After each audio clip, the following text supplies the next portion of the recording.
Morning everyone, this is our historical investigation project. We are from Group 6 at Class 1E2. Our group members are Jufazli, Mahira. Roma. Our HY question is, what was Singapore like before the 1900s? Our three main aspects are occupation, trade, rulers and sultanates.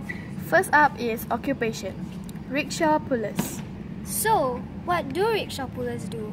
Let us watch a video about a reporter reporting a rickshaw puller. Good morning everyone, my name is Wayne and this is my partner Jufazli. Today we are going to find out what the occupations are in Singapore. Let's talk to some people. Hi. Hi. Hi. Hi.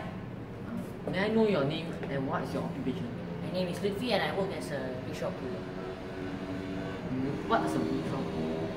I haul several pounds of weight across the city every single day.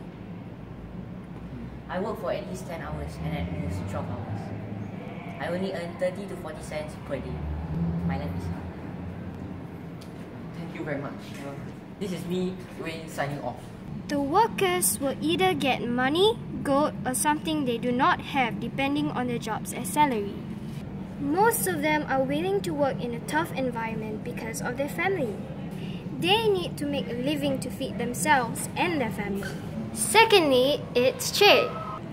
What is trade? Trade was the most common form of connection between countries, and the main form of it was barter. Singapore was a good trading port for traders all around the world, as Singapore was located right in the middle of the trade route between Europe and the Far East. It also had excellent harbour because it meant that big ships could anchor safely in her waters without fear of storms and weather. There were all types of items traded in Singapore, such as silk, tea, ceramics, cloth and opium from India.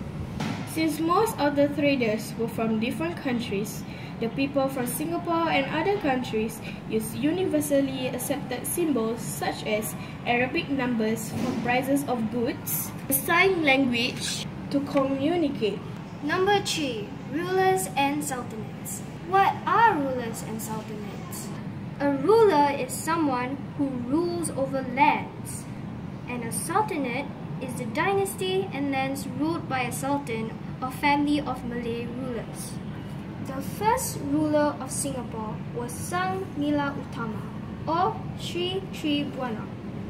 He came to Singapore in the year 1299, and his coming contributed to Temasik's rise and development.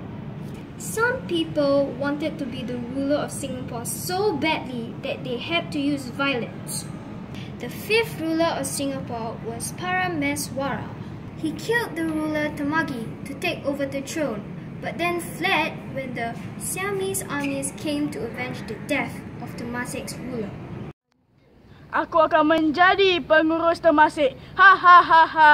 Macam mana tuan mahu mengurus Temasek?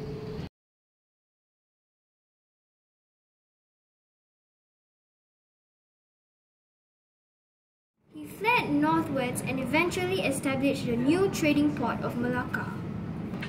Singapore also went through the Johor Riau Sultanate.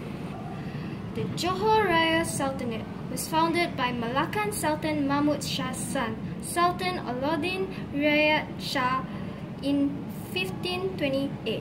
Johor was part of the Malaccan Sultanate before the Portuguese conquered Malacca's capital in 1511.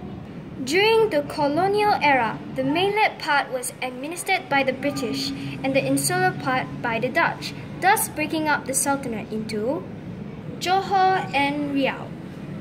In conclusion, I can infer that Singapore before the 1900s was well known as traders from around the world liked to come to Singapore to trade.